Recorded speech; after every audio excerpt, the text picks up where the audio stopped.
மேஷராசி பிரபஞ்சத்தின் முதற்கதிர். மேஷராசியின் கதையகம். பிரபஞ்சம் தன் முதல் மூச்சை எடுத்த பிறகு அனைத்தும் நிசப்தத்திலும் அமைதியிலும் மூழ்கியிருந்தது. அப்போது எந்த இயக்கமும் ஓசையும் ஆசையும் இல்லாது இருந்தது. அந்த பவள இருளிலிருந்து ஒரு விழுந்துச் சென்ற ஸ்பர்க் வெளிப்பட்டது. மேஷன் பிரபஞ்சத்தின் முதல் தீக்கதிர். மேஷம் செம்மறி ஆடு ஒரு சாதாரண ஜீவன் அல்ல.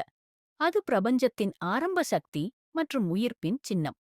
இது ருத்ர பகவானின் சிவன் நெற்றியிலிருந்து பிறந்தது. கோபத்தின் மற்றும் கட்டுப்பட்ட சக்தியின் வெளிப்பாடாக. மேஷத்தின் கொம்புகள் பிரபஞ்சத்தின் இருளை துளைத்து ஆறுகளை ஒடச் செய்தன, மலைகளை உயர்த்தின, விண்மீன்களை பிரகாசிக்கச் செய்தன. ஆனால் இந்த தீசக்தி சீரற்றதல்ல. அதற்கு நோக்கம் இருந்தது. தேவர்களால் மேஷம் தேர்ந்தெடுக்கப்பட்டது. ராசி சக்கரத்தின் தலைவனாக, எல்லா உயிர்களும் பயணத்தை ஆரம்பிக்க வைத்த முதற் சின்னமாக. மேஷம் செங்கோடி போர்த்திய மங்கள பகவான், சேனாதிபதி, செங்கோடி எண்முகன் உடன் ஆசீர்வதிக்கப்பட்டான். உற்சாகம், வீரியம் மற்றும் தொடக்கத்தை பிரதிபலிக்க. மேலும் மேஷத்தின் பிறப்பு அஸ்வினி குமாரர்கள் என்பவர்களின் கருணை பார்வையில் நிகழ்ந்தது. தெய்வீக குதிரை வீரர்கள், பஞ்சபூதங்களை குணப்படுத்தும் சக்தி கொண்டவர்கள். ஒரு நாள் தேவதைகள் மேஷத்திடம் கேட்டனர், நீ ஓடுகிறாய், ஆனால் நீ எங்கே செல்கிறாய் என்பதை உணருகிறாயா? மேஷம் பதிலளித்தான், நான் தொடங்குகிறேன். காரணம் அறிந்து செயல்படுவதை நான் எதிர்பார்க்கவில்லை. நான் பயணத்தின் முதல் எச்சம். என்னுடைய இல்லாமல் தொடக்கம் கிடையாது.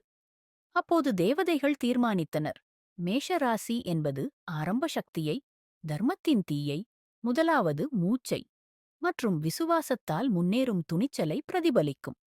மேஷராசியின் மாயவாத சின்னங்கள். அகம், தீ, தூண்டல், சுத்திகரிப்பு, சுறுசுறுப்பின் உருவாக்கம். ஆட்சி கிரகம் செவ்வாய், மங்களன், நேரடித்தன்மை, செயல் வீரியம். நட்சத்திரங்கள் அஸ்வினி, சிகிச்சை தேவர்கள், பரணி, யமன் சக்தி, கிருத்திகை, அக்னியின் பிரகாசம்.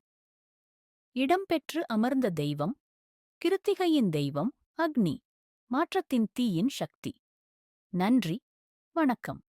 வீடியோவை பார்த்ததற்கு நன்றி. பிடித்திருந்தால் லைக் செய்யவும், சப்ஸ்கிரைப் செய்யவும், புதிய வீடியோக்கள் வரும்போது தெரிந்து கொள்ள பெல் ஐகானை அழுத்தவும். அடுத்த வீடியோவில் சந்திப்போம்.